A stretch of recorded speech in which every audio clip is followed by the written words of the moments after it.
একটি বিভীষিকাময় রাতের বিচার, একটি দীর্ঘ প্রতীক্ষার অবসান। বহুল আলোচিত সিলেটের এমসি কলেজ সংঘবদ্ধ ধর্ষণ মামলার আজ রায় ঘোষণা করেছেন আদালত।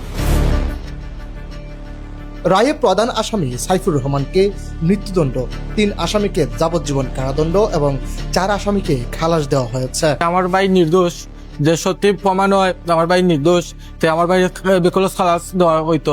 দীর্ঘ 6 বছরের বিচারিক প্রক্রিয়া শেষে ঘোষিত এই রায়কে বহুল প্রতীক্ষিত হিসাবে দেখছেন ভুক্তভোগী পরিবার, আইনজীবী ও সাধারণ মানুষ।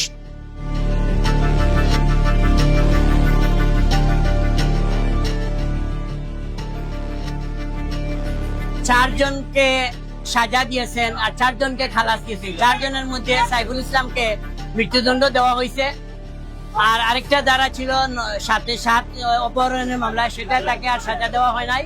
তাকে যখন মৃত্যুদণ্ড দেওয়া হয়েছে এবং তাকে 1 লক্ষ টাকা জরিমানা করা হয়েছে।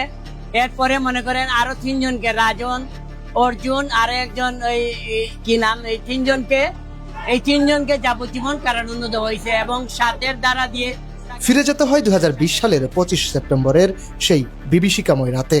স্বামীর সঙ্গে সিলেটের এমসি কলেজ ক্যাম্পাসে ঘুরতে এসেছিলেন এক গৃহবধূ, কিন্তু কিছুক্ষণের মধ্যেই আনন্দঘন সেই মুহূর্ত পরিণত হয় দুঃস্বপ্নে। একদল দুর্বৃত্ত দম্পতির পথরোধ করে স্বামীকে জিম্মি করে গৃহবধূকে কলেজ ছাত্রাবাসে নিয়ে সংঘবদ্ধ ধর্ষণ করে। ঘটনার খবর ছড়িয়ে পড়তেই দেশজুড়ে ক্ষোভ, প্রতিবাদ এবং দোষীদের সর্বোচ্চ শাস্তির দাবিতে সোচ্চার হয়ে ওঠে মানুষ। ঘটনার পরপরই আইনশৃঙ্খলা বাহিনী অভিযান চালিয়ে অভিযুক্তদের গ্রেপ্তার করে।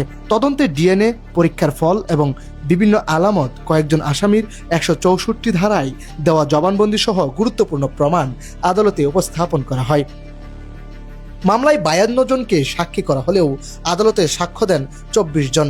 অবশেষে আজ ঘোষিত এই রায়কে ন্যায় বিচারের একটি গুরুত্বপূর্ণ দৃষ্টান্ত হিসাবে দেখছেন আইনজীবী, মানবাধিকার কর্মী ও সাধারণ মানুষ। তাদের প্রত্যাশা এ রায় নারী নির্যাতনের মতো জঘন্য অপরাধের বিরুদ্ধে কঠোর বার্তা দেবে এবং ভবিষ্যতে এমন অপরাধ প্রতিরোধে কার্যকর ভূমিকা রাখবে।